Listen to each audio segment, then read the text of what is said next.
My name's Mike Rush, and I teach in the Human Services program.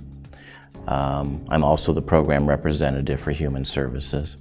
And actually, when we talk about Human Services, there's actually two parts to that. One is general Human Services, and then the other part is chemical dependency counseling. After this quarter, I will have finished up my 25th year. I was a psychotherapist at a community mental health center in Kearney, Nebraska, where I did a lot of different kinds of counseling. I did a lot of individual counseling and group counseling and family counseling, crisis intervention kind of work.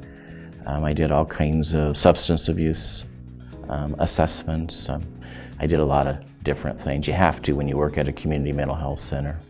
I think one of the things I enjoyed most was the variety of the different things that I got to do. And it was a good experience for learning about the world of counseling and therapy. Sydney, Nebraska, and that's where I went to grade school and junior high school and high school. And then my bachelor's degree, which is in education, is from the University of Nebraska at Kearney. But I always tell people I'm so old, and it was so many years ago that I got that degree. It was still called Kearney State College. And then my master's degree is also in education with an emphasis in counseling. And I got that from Kearney State, or the University of Nebraska at Kearney as well. Kent Estes was probably the most influential teacher that I had. In many ways, I suppose I do try to kind of emulate some of how he went about teaching. And he taught a number of the educational psychology classes, but then he also taught a number of the counseling classes too on the graduate level. I decided, in terms of going into teaching, it's kind of an interesting story. I had been a teacher many years ago in the public school setting. In fact, I taught junior high math for 4 years. And so I already had some sense of what it meant to teach. But then working as a counselor, working as a therapist, which I really enjoyed doing, but I had an opportunity to teach a human growth and development class through Central Community College that had a campus there in Kearney. And in teaching that class, it kind of reminded me how much I had missed teaching. And I had seen the job opening in the Human Services program here at Metro and thought, well, let's go interview and see what happens. And fortunately, they hired me. So I've been here for 25 years now. When I first started teaching here 25 years ago, Bob Dresser was teaching here in the Human Services program. And he was certainly very influential in terms of helping me a lot in terms of learning about what it meant to be a college educator. And you know, he would always make time for me in terms of answering questions that I had. And he retired a few years ago, but during that entire time, I certainly saw him as a mentor as well. I'm a big believer in critical thinking. And so I try to utilize, for example, a lot of case studies, case scenarios in the classes that I teach. And I ask students to put themselves in the role of the worker, the clinician, and what would you do in this kind of a situation? And then why would you do what you do? I'm a big believer in answering the question why. And so the other part of it too is, I suppose, for lack of a better word, is maybe kind of the Socratic method, which is I try to get all the students involved in classroom discussions. And when they answer my questions, I always try to follow it up with, okay, but why do you believe that? Why do you think that? You know, don't just tell me what you think is the right answer. Why do you think that? So I would say that's certainly part of my teaching philosophy, is critical reasoning, critical thinking.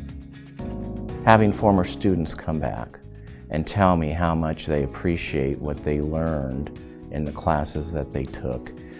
Many of our students have gone on to be employed in human services or chemical dependency counseling and have furthered their education and gotten master's degrees and have become mental health therapists or social workers.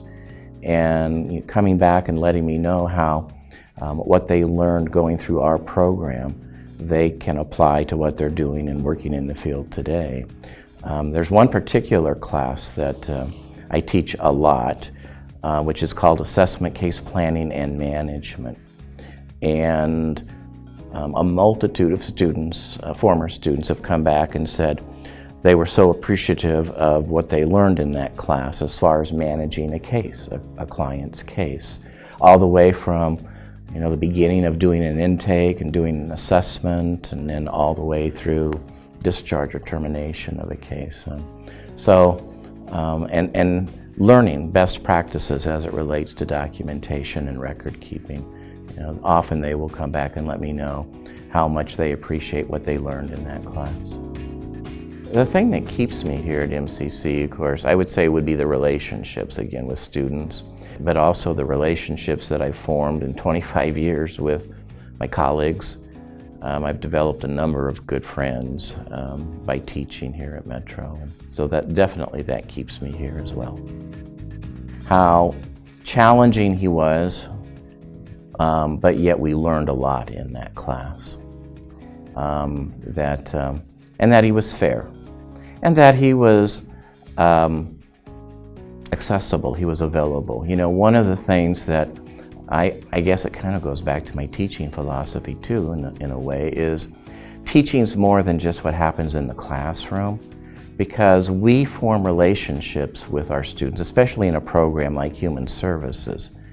And often I will meet with students in my office and in the hallway, between classes, and just checking to see how they're doing and what's going on in their life. We really get to know our students pretty well in our program, and so I would like for students to remember that we took a personal interest in them as well.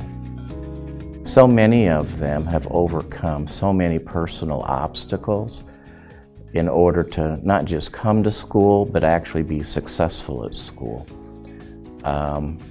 It's just like I said earlier, we really get to know our students on a personal level, and it's just amazing to me some of the things that they've had to overcome in their lives to even be here, let alone be successful as a student.